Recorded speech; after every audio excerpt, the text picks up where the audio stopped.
The siren didn't wail. It was just a sharp, aggressive chirp, followed immediately by the blinding flash of red and blue lights bouncing off the marble pillars of the federal courthouse. He had just spent 4 hours dissecting complex constitutional law before the highest judges in the land. But out here, on the cold, unforgiving concrete, his title offered no armor. Out here, he wasn't the United States Solicitor General. He was just a black man in a tailored suit, staring down the barrel of a terrified rookie's service weapon. The heavy oak doors of the United States Court of Appeals swung shut with a definitive, echoing thud, sealing away the hushed reverence of the courtroom. Charles Montgomery stood in the expansive marble corridor, allowing himself a single, measured exhale. At 52, Charles possessed a quiet, gravitational authority. His hair was peppered with silver, cropped close to his scalp, and his posture remained impeccably straight, even after hours of grueling intellectual combat. As the United States Solicitor General, Charles was the federal government's chief appellate advocate. He was the man who spoke for the nation when the law of the land was called into question. Today's argument had been a labyrinthine defense of a newly drafted federal civil rights statute, a case that had demanded every ounce of his rhetorical precision and encyclopedic memory. He set his briefcase, a battered, ox-blood leather piece gifted to him by a former attorney general, on a polished mahogany bench. With methodical care, he unlatched the brass fittings and began organizing his case files. The crisp, thick parchment of the Department of Justice letterhead caught the dimming afternoon light filtering through the courthouse's grand clear-story windows. "You had them cornered by the second rebuttal, Charles?" a voice echoed down the hall. Charles looked up to see Claire Kensington, his fiercely intelligent principal deputy, striding toward him. Her heels clicked sharply against the marble. She carried a stack of briefing binders, looking simultaneously exhausted and triumphant. "Judge Harrington was looking for a reason to dismantle our standing," Charles replied, his voice a rich, resonant baritone that commanded attention without ever needing to raise its volume. But the precedent in Crawford versus Washington left him no room to maneuver. "We held the line, Claire. That's all we can ask for today." Claire offered a tired smile, adjusting her glasses. "The press pool is waiting out by the East Portico. They want a statement on the administration's stance. Benjamin is out there trying to keep them entertained with procedural updates. But they want you." Charles snapped the briefcase shut, the brass locks clicking into place with a satisfying finality. He rubbed the bridge of his nose, feeling the familiar onset of a tension headache. The courtroom was his domain, a place of structured logic and predictable rules. The media circus was a necessary evil, but one he had no appetite for this evening. Tell Benjamin to issue the standard press release. The department remains confident in the constitutionality of the statute, and so forth, Charles said, slipping into his heavy wool overcoat. The deep navy fabric was sharply tailored, a subtle armor he wore to project unyielding professionalism. "I need to clear my head. I'm going to walk back to the hotel. It's only a dozen blocks, and the crisp air will do me good." Claire frowned, glancing toward the tall windows. The sky over the city was already bruising into a deep, violet twilight. "Are you sure, Charles? I can have the detail bring the SUV around to the private exit. You don't have to walk in the cold." "I've been breathing recycled courthouse air for 9 hours, Claire. A walk is exactly what I need," he insisted gently. He picked up the heavy leather briefcase, gripping the worn handle. "I'll see you tomorrow morning at the briefing. Get some rest." "You too, General," Claire said, using his official title with a nod of deep respect. Charles turned and made his way down the long, empty corridor. He bypassed the main elevators, opting instead for the grand marble staircase that led to the courthouse's rear annex. He cherished these quiet transitions, the liminal spaces between the monumental weight of his office and the ordinary world outside. Inside these walls, he was a titan of jurisprudence. His words shaped federal policy. His signature moved the immense, grinding machinery of the justice system. He pushed open the heavy brass-handled exit doors, stepping out from the warmth of the building into the biting chill of the November evening. The wind immediately whipped at the lapels of his overcoat. He adjusted his silk tie, took a deep breath of the freezing air, and began his descent down the sweeping granite steps. He was alone. No security detail, no aides whispering in his ear, no reporters shouting questions.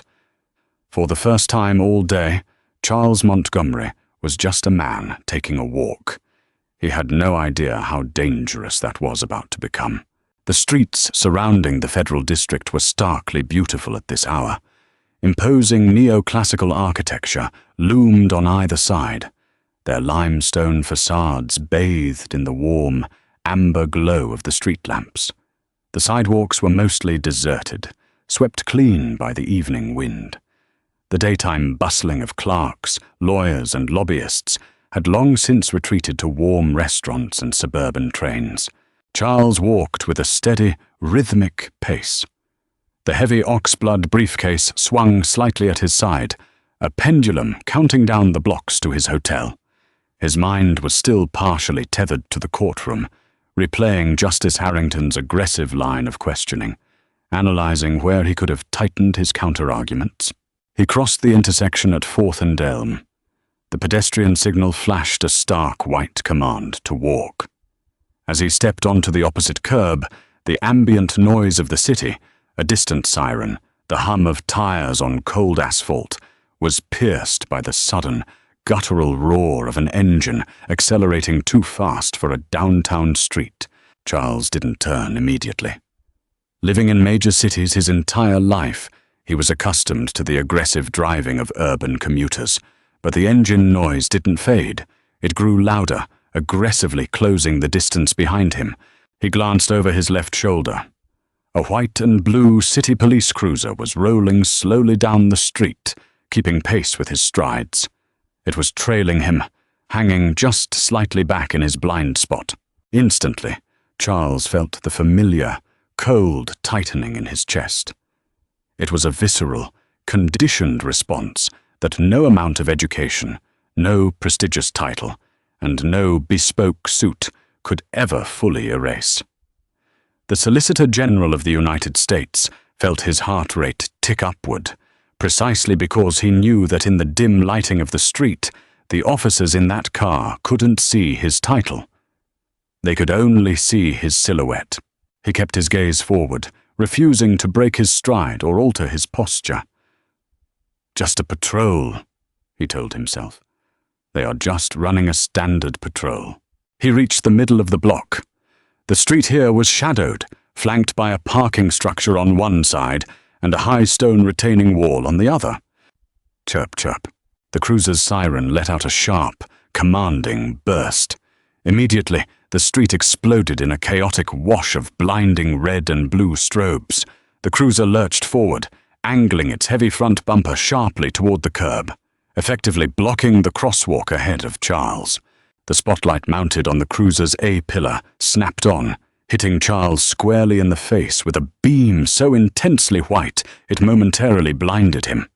He stopped dead in his tracks, squinting against the harsh glare, his right hand gripping his briefcase tighter. The driver's side door kicked open. "Hey, stop right there. Keep your hands where I can see them," a voice barked. The tone was sharp, elevated with adrenaline, laced with the distinct edge of a demand that expected resistance. Charles stood perfectly still. His legal mind, sharpened by decades of rigorous training, instantly began to process the scenario. Terry v. Ohio. Investigatory stop. Reasonable suspicion. He knew the parameters of this interaction better than the officers initiating it. But he also knew the grim statistics of what happens when rapid compliance isn't clearly telegraphed. "Good evening, officers," Charles said, pitching his voice to be calm, steady, and entirely devoid of threat. "Is there a problem?" Officer Theodore Reed stepped out from behind the glare of the spotlight. He was young, perhaps in his late 20s, with a tight buzz cut and a jawline set rigid with tension. His hand was resting aggressively on the butt of his holstered firearm. "I said, keep your hands visible," Reed snapped, stepping around the front of the cruiser. "Drop the bag." "This briefcase contains sensitive legal documents," Charles replied softly, deliberately not moving his hands, showing them clearly at his sides. "I am perfectly willing to cooperate, officer, but I will not drop it on the concrete."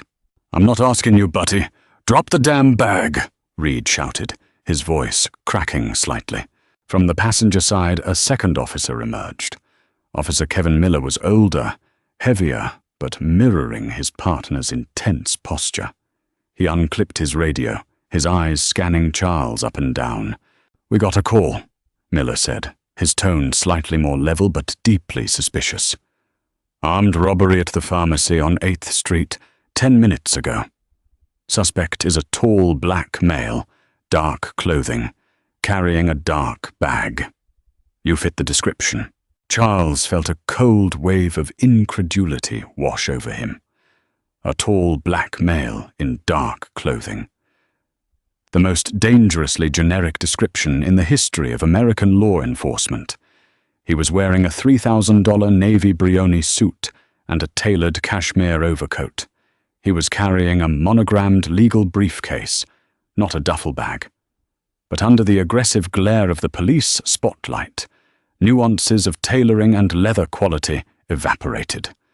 To Officers Reed and Miller, he was just a silhouette that matched a radio call.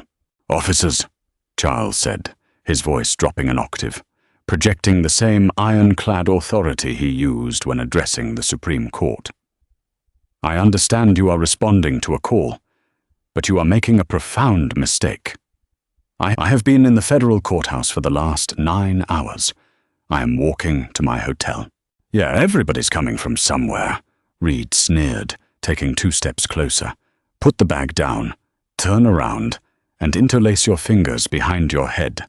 The air on the street seemed to freeze. Charles Montgomery, the man who drafted legal opinions for the President of the United States, was standing on a quiet street corner, realizing with absolute clarity that his words were failing him. Charles didn't panic. Panic was the enemy of reason, and reason was his life's work. He slowly, deliberately lowered his left hand, placing the heavy oxblood briefcase gently on the cold sidewalk at his feet. He then raised both hands to shoulder height, palms open and facing the officers. "My hands are visible," Charles said clearly. "I am unarmed. I am carrying federal identification in my interior breast pocket.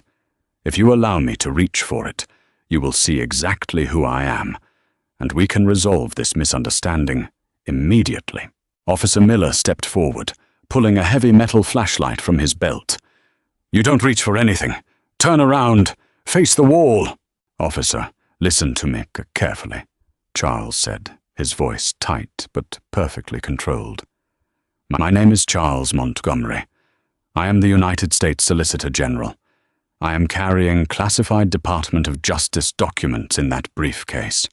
I strongly advise you to de-escalate this situation and allow me to show you my federal credentials." Reed let out a harsh, derisive laugh. "The Solicitor General? Sure you are, buddy, and I'm the Pope. Turn around and face the wall now." The blatant dismissal stung worse than the freezing wind. It was the absolute erasure of his identity. It didn't matter how meticulously he articulated his words or how calmly he commanded the space. In their eyes, he was already convicted of being a threat. "I am not going to turn around," Charles said, planting his feet firmly. He was legally obliged to comply with lawful orders, but the indignity of being pressed against a wall like a common vagrant over a hopelessly broad description crossed a line his dignity would not permit. "I am standing right here. You can pat me down from the front, but you will not treat me like a criminal."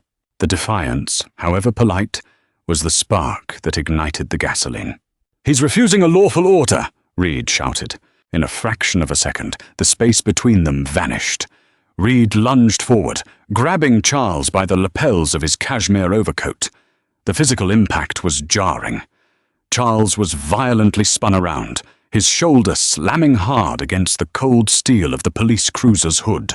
"Hands behind your back!" Miller barked, grabbing Charles's left arm and twisting it upward with sharp, practiced force. "You are making a catastrophic error," Charles grunted, wincing as the joint in his shoulder flared with pain. His cheek was pressed against the freezing metal of the hood. He could smell the hot engine oil and the sharp metallic tang of the cruiser. "I am telling you, look in my pocket. Look at my identification." "Shut up!" Reed yelled, pressing his forearm heavily into the back of Charles's neck, pinning him down. "Stop resisting." "I am not resisting," Charles fired back, his voice finally raising, echoing off the stone walls of the street. "I am entirely compliant. You are assaulting a federal officer." While Reed held him pinned over the hood, Miller began a rough, invasive pat-down. He dragged his hands aggressively over Charles's coat, checking his waistline, patting down his legs. The indignity of the search was suffocating.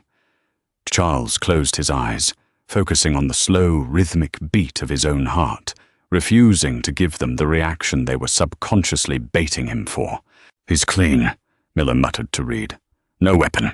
"Check the bag," Reed ordered, keeping his forearm pressed firmly against Charles's spine. "Do not open that briefcase," Charles warned, his voice muffled against the hood, but vibrating with a chilling intensity. "Those are sealed federal documents. You do not have a warrant, and you do not have probable cause to search it. Incident to detainment, buddy," Miller said dismissively. Charles heard the distinct click-clack of the brass latches being popped open. A wave of profound fury washed over him. They were violating his constitutional rights, the very rights he had sworn an oath to protect and interpret. "What the hell is this?" Miller's voice drifted over, sounding suddenly confused. Charles turned his head slightly, straining to see. Miller was shining his heavy flashlight into the opened ox-blood briefcase. Inside were not stolen pharmaceuticals or cash. Inside were meticulously organized, heavy stock manila folders. Miller pulled one of the folders out. The beam of the flashlight illuminated the cover. The heavy gold foil seal of the United States Department of Justice gleamed brightly in the dark. Below it, embossed in sharp, imposing black letters, read, "Office of the Solicitor General, classified briefing, eyes only."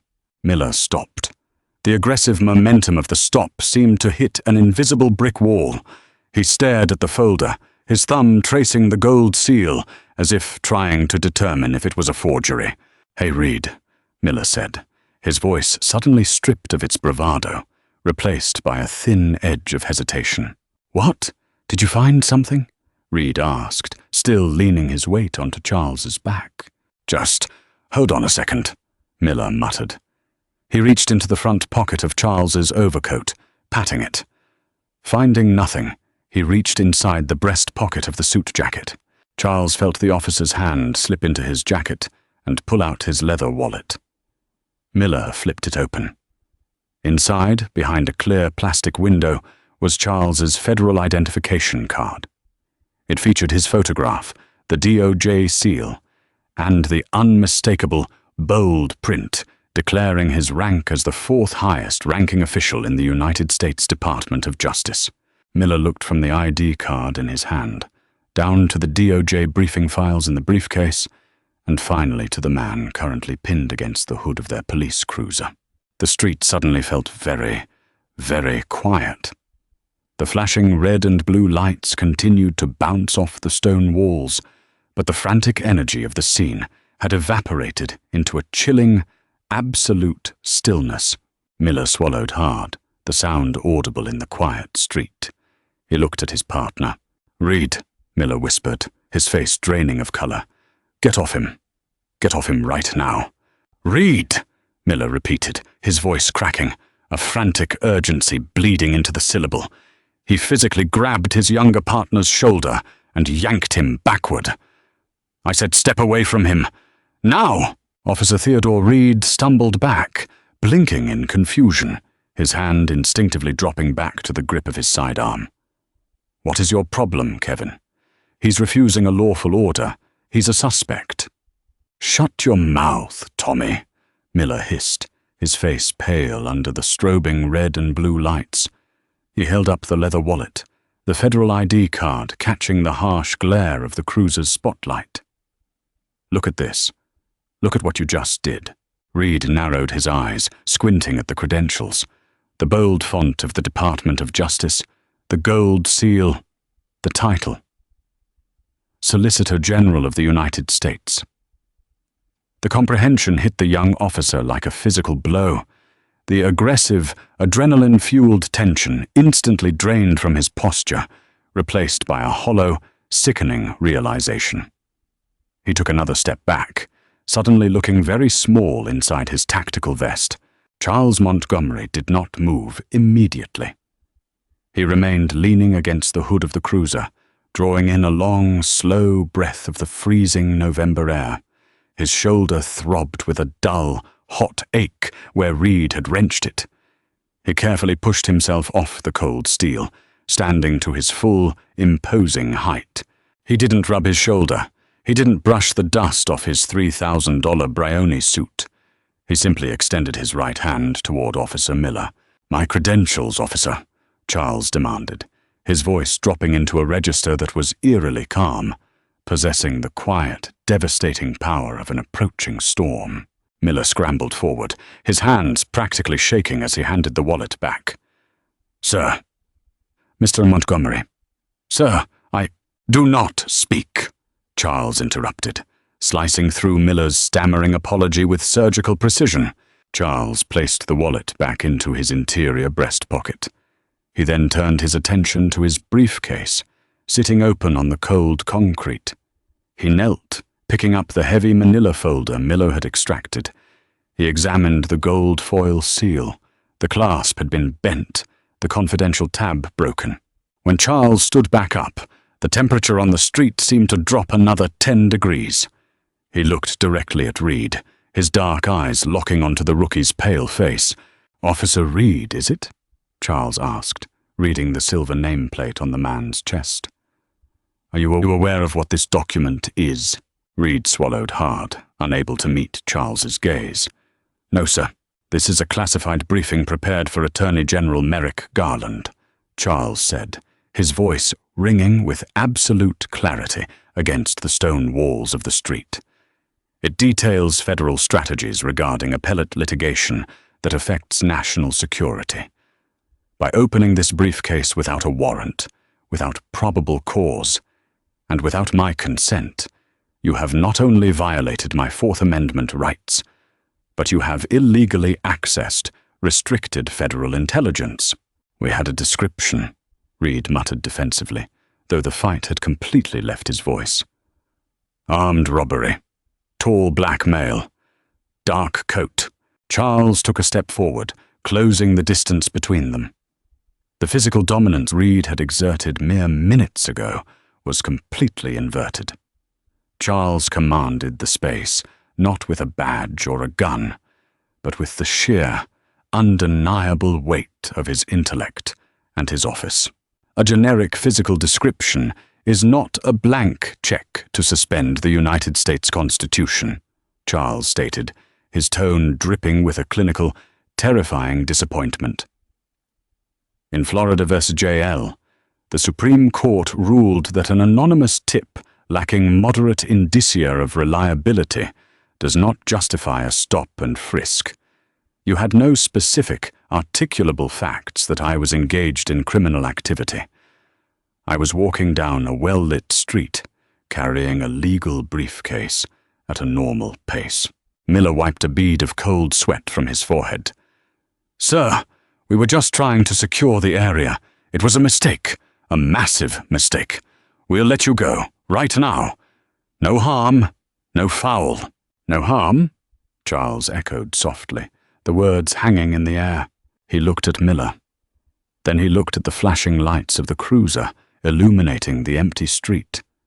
He thought about the millions of men who looked like him, who didn't have a DOJ badge in their pocket, who didn't have the vocabulary of the Supreme Court at their disposal, men who ended up with their faces pressed into the concrete, or worse, simply because they fit a profile that cast a net over an entire demographic. "You physically assaulted the chief appellate lawyer for the United States government," Charles said, his voice rising, carrying the same resonant authority he used to address Chief Justice John Roberts. "You threw me against the hood of a car. You wrenched my shoulder. You searched my person and my federally protected property without cause. And you did it not because of how I was acting, but because of how you perceived my existence on this street." He pulled a sleek, silver smartphone from his pocket. "I am not going anywhere, Officer Miller," Charles said, his thumb hovering over the screen. "And neither are you. Call your shift commander. Tell them the United States Solicitor General requires their immediate presence at this intersection. And tell them to bring a representative from Internal Affairs." "Sir, please," Miller pleaded, taking a step forward, his hands raised in a gesture of supplication. "If you make that call, it's going to ruin careers.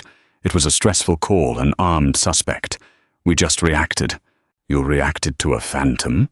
Charles replied, dialing the number for the Department of Justice Emergency Dispatch. "And if this is how you react to a man walking peacefully down the street, you do not possess the temperament required to wear that badge." He raised the phone to his ear. The true weight of the federal government was about to descend on this quiet city block, and Charles Montgomery was perfectly willing to bring it down entirely. Within 12 minutes, the flashing lights of Officer Reed and Miller's cruiser were joined by the imposing glare of 3 unmarked SUVs and a heavy-duty police interceptor. The quiet street transformed into a staging ground of chaotic, hushed urgency. Captain Richard Hayes, the precinct commander, stepped out of the interceptor. He was a veteran of the force, a man with a thick neck and a permanently furrowed brow, accustomed to managing municipal crises. But the sight that greeted him sent a cold spike of dread straight down his spine. His 2 officers, Reed and Miller, were standing rigidly by their cruiser, looking like men facing a firing squad. And standing a few feet away, perfectly composed, impeccably dressed, and radiating a terrifying, silent authority, was Charles Montgomery. Flanking Charles were 2 federal agents from the DOJ protective detail, who had arrived on the scene with their sirens screaming the moment Charles made his call. Captain Hayes buttoned his uniform jacket, pasted on a look of professional concern, and approached the Solicitor General. "Mr. Montgomery," Hayes said, extending a hand. "Captain Richard Hayes, I am the shift commander. I cannot begin to express how deeply sorry I am for this unacceptable misunderstanding." Charles didn't look at the extended hand. He kept his hands resting on the handle of his oxblood briefcase. Hayes slowly lowered his arm, clearing his throat awkwardly. "Captain Hayes," Charles began, his tone even and formal. "Are your officers equipped with body-worn cameras?" "Yes, sir. Standard issue," Hayes replied quickly. "Have they been active during this entire encounter?" Hayes glanced at Miller, who gave a miserable, microscopic nod. "Yes, sir." "They have. Excellent," Charles said. "I am formally requesting that the footage from both officers be immediately secured and uploaded to the cloud with restricted access. I also require the physical hardware to be turned over to these federal agents right now to ensure the chain of custody." Hayes bristled slightly. "Sir, standard procedure dictates that our Internal Affairs Division handles the initial review of any—" "Captain," Charles interrupted, his voice dropping to a dangerous, silken whisper. "Do not lecture me on procedure. Your officers detained me without reasonable suspicion. They committed battery under the color of law, a violation of 18 U.S.C., Section 242. They illegally searched classified federal documents. This is no longer a municipal matter. It is a federal civil rights violation." Hayes swallowed hard, realizing the catastrophic scale of the disaster his men had triggered. "I understand, sir. We will cooperate fully." He turned to Reed and Miller. "Hand over the cameras. Now." As the agents collected the equipment, Charles turned his full attention to the captain. The wind whipped at his overcoat, but he remained an unmoving pillar on the pavement. "Tell me, Captain Hayes," Charles asked, his eyes scanning the older officer's face. "Your precinct operates under a federal consent decree, does it not? Stemming from the Department of Justice investigation 3 years ago regarding racially biased policing tactics?" Hayes's face flushed a deep crimson. The consent decree was a massive, humiliating stain on the department's record, a federal mandate forcing them to overhaul their training and stop and frisk procedures. "Yes, sir," Hayes admitted quietly. "We have made significant reforms. We have mandatory bias training." "And yet," Charles countered, his voice sharp enough to cut glass, "a black man walking away from a federal courthouse in a tailored suit is still presumed to be a fleeing armed robber based on a spectacularly vague radio call. Your reforms, Captain, appear to be purely cosmetic. Sir, Officer Reed is a rookie. He got overzealous," Hayes pleaded, attempting to throw a lifeline to his department by sacrificing his youngest man. It was an isolated error in judgment under pressure. "Do not insult my intelligence by blaming this on youth," Charles fired back. "Officer Miller is a veteran. He stood by and facilitated the assault. He initiated the illegal search. This isn't about one overzealous rookie. This is about an institutional culture that equates my skin color with reasonable suspicion." Charles picked up his briefcase. The heavy brass latches gleamed in the red and blue lights. 4 hours ago, Captain, I was standing in front of the United States Court of Appeals, arguing that the federal government must have the power to step in when local authorities systematically violate the civil rights of marginalized communities, Charles said, his voice echoing with profound, bitter irony. The opposition argued that local police departments have evolved, that federal oversight is an outdated overreach. He paused, looking past Hayes, looking at the stone walls, the flashing lights, and the 2 officers who had so easily stripped him of his humanity. "Tomorrow morning, I will amend my brief," Charles stated coldly. "I will attach the body camera footage of this encounter as Exhibit A. I will personally ensure that the Attorney General's Civil Rights Division opens a full, unredacted inquiry into this precinct's compliance with the consent decree." Hayes looked as though the ground had opened up beneath him. He was looking at the end of his career, the dismantling of his department, and a national media firestorm, all condensed into the tailored frame of the man standing before him. "Mr. Montgomery, please," Hayes tried one last time. "We can handle this internally. There will be severe discipline, suspensions, terminations even. You have my word." "Your word is fundamentally compromised by the badge you wear, Captain," Charles replied, turning away from the officers. He looked at the 2 federal agents. "Agent Vance, please escort me back to my hotel. I have a great deal of paperwork to draft tonight." Charles Montgomery began walking down the street, flanked by the 2 heavily armed agents. He didn't look back at the flashing lights, or the devastated police officers, or the chaotic mess he was leaving in his wake. His shoulder still burned with a dull, throbbing pain, a physical reminder of the vulnerability he could never outrun, no matter how high he climbed. But as he walked, his stride lengthened. His grip on the oxblood briefcase tightened. He was the Solicitor General of the United States. They had picked the wrong man on the wrong street, and Charles Montgomery was going to make damn sure that the law they hid behind was the very instrument that brought them to justice.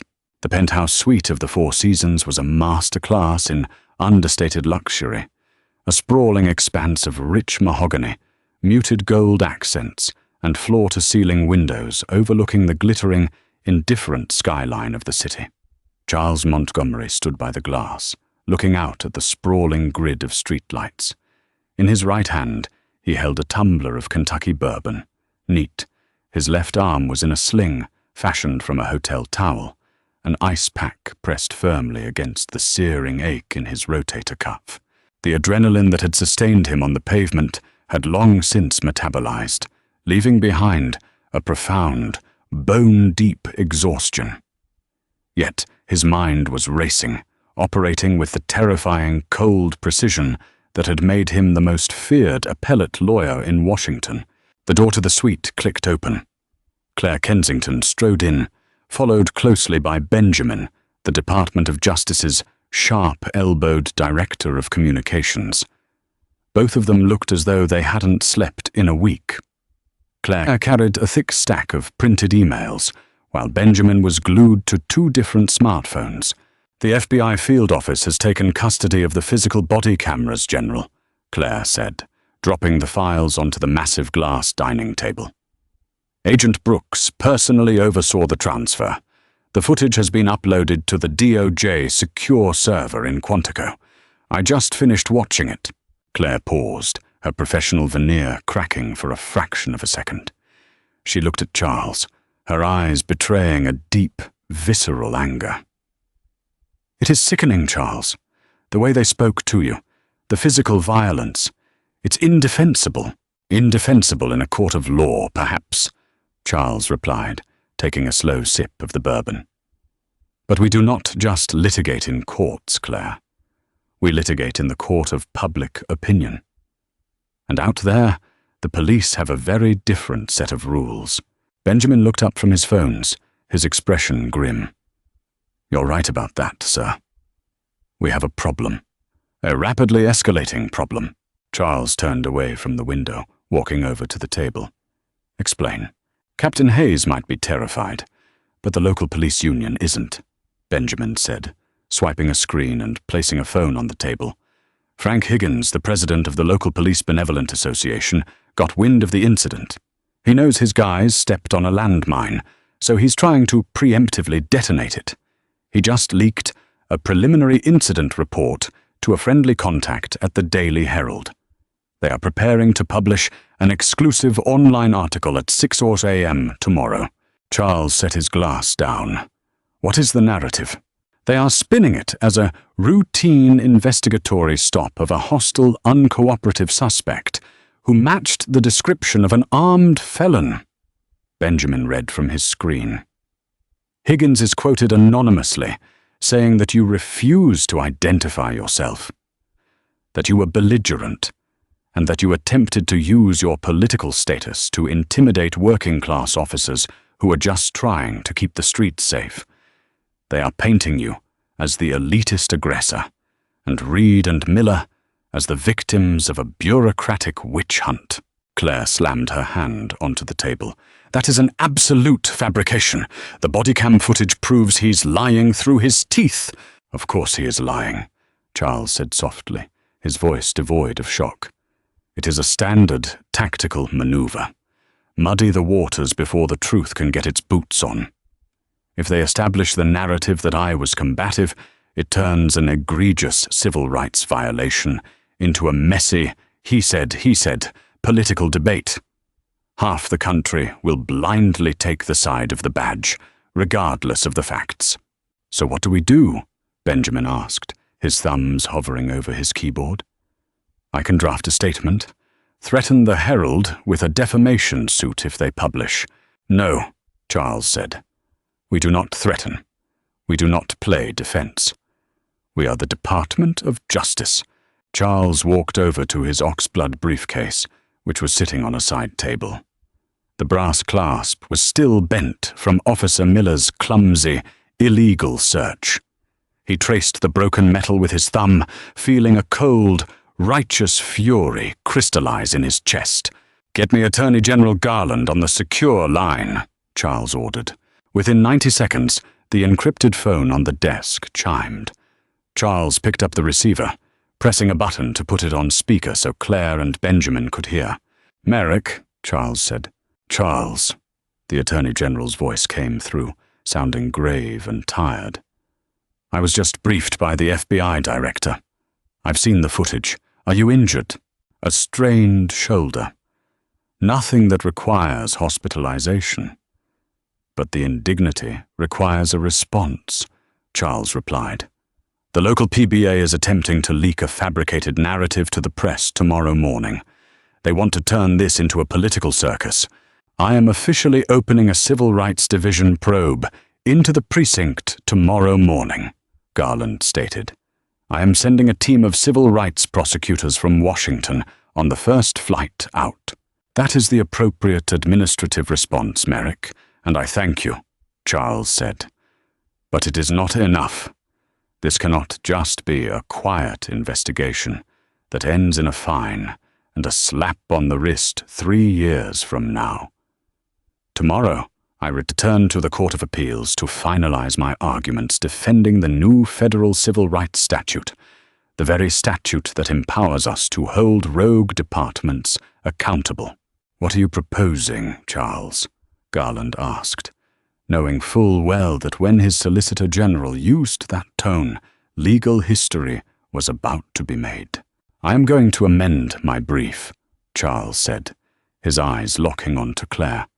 I'm going to enter the unredacted body camera footage into the federal court record as an evidentiary exhibit demonstrating the immediate, urgent necessity of the statute we are defending. I am going to make their actions a permanent part of federal jurisprudence. The line was silent for a long moment. That is highly unorthodox, Charles, Garland finally said. Using yourself as an evidentiary example in an ongoing appellate case, the defense will object aggressively. They will claim it's prejudicial.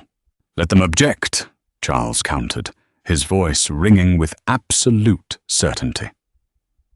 Let them stand up in open court and explain why the assault of the United States Solicitor General by municipal police is irrelevant to a civil rights statute. Let them try to defend the PBA's lies when the footage is a matter of public record.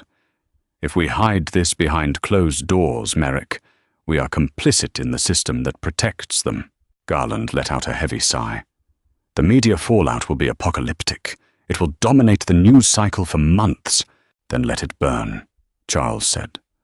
Because if a man with my title, my education, and my resources can be thrown against the hood of a car for the crime of walking down the street, what hope does a teenager in a hoodie have?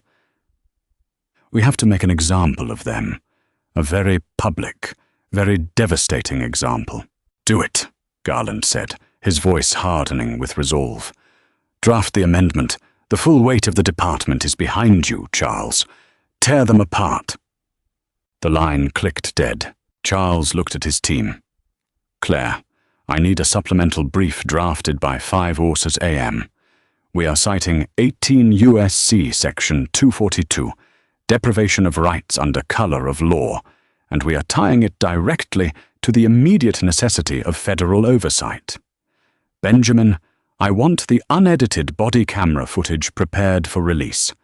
When I submit it to the court tomorrow, you will simultaneously email the raw video file to every major news desk in the country, including the Herald. We will incinerate their lie before it even has a chance to take root. Claire nodded, pulling out her laptop. I'll get the appellate team in D.C. on a video conference right now. We'll work through the night. Benjamin smiled, a predatory gleam in his eye. I'll have the press list queued up. When you give the signal, I drop the bomb. Charles sat down at the head of the heavy mahogany table. He ignored the throbbing pain in his shoulder. He pulled a yellow legal pad toward him and uncapped his fountain pen. Officers Reed and Miller had thought they were stopping a nobody in an alley. They had no idea they had just handed the architect of the federal justice system the exact hammer he needed to shatter their corrupt foundation. The morning air outside the federal courthouse was electric. The Daily Herald had published Frank Higgins's leaked story at 6 a.m., sporting the sensational headline, VIP Justice? Solicitor General clashes with local police, intense standoff. The article heavily implied that Charles had been aggressive and uncooperative, demanding special treatment to evade a routine robbery investigation. By 8:30 a.m., a sea of news vans, satellite trucks and reporters had completely engulfed the courthouse steps. The political world was salivating at the prospect of a high-profile scandal involving the pristine reputation of the Solicitor General. When the black armored DOJ SUVs pulled up to the curb, the press pool surged forward like a tidal wave, shouting questions, cameras flashing relentlessly. Charles stepped out of the vehicle. He was wearing a charcoal grey three-piece suit that fit like armor. His expression was a mask of cold, impenetrable granite. He did not look at the cameras. He did not acknowledge the shouted questions. Flanked by Claire, Benjamin, and a phalanx of federal agents, he walked up the sweeping granite steps with the slow, deliberate pacing of an executioner ascending the gallows. Inside the courtroom, the atmosphere was suffocatingly tense. The three-judge panel, led by Chief Judge Harrington, sat elevated behind the massive mahogany bench. The opposing counsel, a team of high-priced state attorneys fighting against the federal civil rights statute, looked smug. They had read the Herald article. They believed Charles was walking into the room mortally wounded by scandal. "All rise," the bailiff intoned, as the judges took their seats. Judge Harrington looked down over his reading glasses, fixing his gaze directly on Charles. "Mr. Solicitor General," Harrington began, his voice echoing in the cavernous room. "The court is aware of the highly publicized reports circulating this morning regarding an incident involving you and local law enforcement. While we generally do not address matters outside the immediate scope of the litigation, opposing counsel has filed a motion this morning suggesting that the Department of Justice's objectivity in this civil rights matter has been compromised by a personal grievance." The lead state attorney stood up, buttoning his suit jacket. "Your Honor, given the report, Mr. Montgomery was combative and uncooperative with police officers conducting a lawful investigation. We believe his continued participation in this specific case presents a severe conflict of interest. He is turning a constitutional debate into a personal vendetta." A low murmur rippled through the packed gallery of reporters and legal aides. Charles stood slowly. He did not rush. He adjusted his microphone, his eyes sweeping across the courtroom before locking onto the judges. "May it please the court," Charles began, his resonant voice slicing through the tension, commanding absolute silence. "Opposing counsel is correct in one regard. Last night, I was stopped by local law enforcement just 2 blocks from this very building, but their characterization of the event, as well as the narrative peddled to the press by the local Police Benevolent Association, is not merely inaccurate. It is a fabricated, malicious perjury designed to cover up a felony."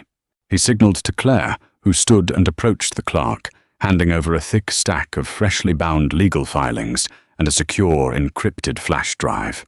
"Your Honors, I am submitting a supplemental brief to the court, along with Exhibit A. The unredacted, synchronized body camera footage from both officers involved in last night's encounter," Charles declared. The state attorney leapt to his feet. "Objection, Your Honor, this is an ambush! This footage has not been reviewed. It is highly prejudicial, and it is entirely outside the scope of the statutory arguments we are here to discuss." "It is the exact heart of what we are here to discuss," Charles fired back, his voice rising, rolling through the courtroom with terrifying power. "Opposing counsel has spent the last 2 days arguing that federal oversight of local police departments is unnecessary. They have argued that systemic bias is a myth of the past, that local authorities can police themselves." Charles stepped out from behind the podium, walking toward the center of the room. "Last night, I was walking to my hotel. I was wearing a suit. I was carrying a legal briefcase containing classified federal documents," Charles said, his words landing like hammer blows. "I was stopped, illuminated by a spotlight, and ordered to drop my property. When I calmly offered to provide my federal credentials, I was physically assaulted. I was thrown onto the hood of a police cruiser. I was subjected to an illegal search. The officers didn't possess a warrant. They did not possess probable cause. They possessed only a description of a tall black male and a lethal presumption of my guilt. Judge Harrington stared at Charles, visibly stunned. The courtroom was so quiet you could hear the hum of the HVAC system.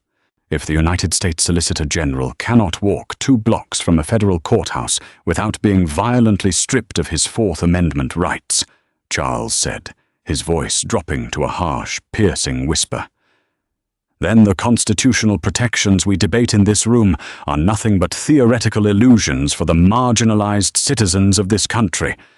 Exhibit A is not a personal grievance, Your Honors. It is empirical, undeniable proof that the federal civil rights statute we are defending is not an overreach. It is a matter of life and death necessity.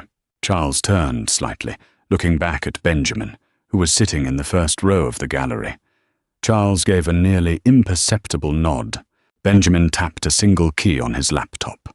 Across the country, in hundreds of newsrooms, the email from the Department of Justice landed. The raw, terrifying footage of Charles Montgomery being assaulted by officers Reed and Miller was unleashed upon the world. I urge the court to review the footage, Charles concluded, walking back to his chair. And I invite opposing counsel to watch it closely before they ever again dare to stand in a court of law and claim that systemic abuse is a myth. By the time court recessed an hour later, the world had exploded. The Daily Herald's narrative didn't just collapse. It was atomized. The body cam footage went instantly viral. The public watched in horror as the calm, dignified voice of the Solicitor General was met with aggressive shouting as he was violently spun around and pinned to a car as the officers illegally riffled through classified government documents.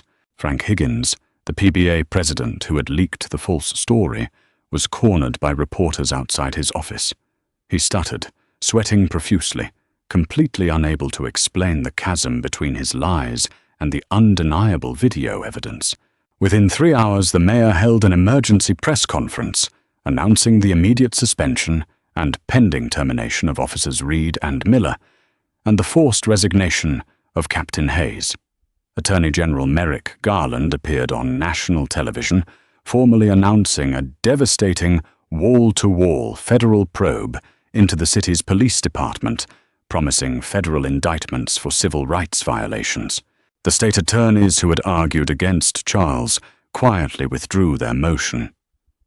The appellate court, shaken by the raw reality presented to them, would rule heavily in favor of the federal government 3 weeks later. Charles Montgomery walked out of the courthouse that afternoon. The sun was shining brightly, cutting through the November chill. The press pool was waiting again, but this time there were no shouted accusations. There was only the frantic clicking of cameras, capturing the image of a man who had taken a system designed to break him and used it to shatter his attackers. Claire walked beside him, a rare, genuine smile on her face. You broke them, Charles? Completely and utterly. Charles adjusted the collar of his overcoat, being careful of his bruised shoulder. He looked out over the city streets, watching the normal flow of traffic, the pedestrians hurrying about their day. We won a battle, Claire, Charles said softly, his eyes reflecting a deep, enduring resolve. But out there, on those streets, the war is far from over. Let's go back to Washington. We have work to do. Charles's story is a stark reminder that no title, suit, or degree can fully shield a person from the deep-seated prejudices that still haunt our justice system.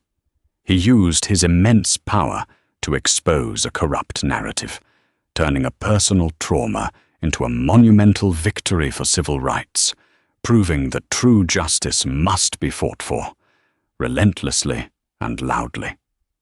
If this story of power resilience, and the fight against injustice moved you, please hit the like button, share it with your friends to spread the message, and subscribe to the channel for more incredible, true-to-life dramas.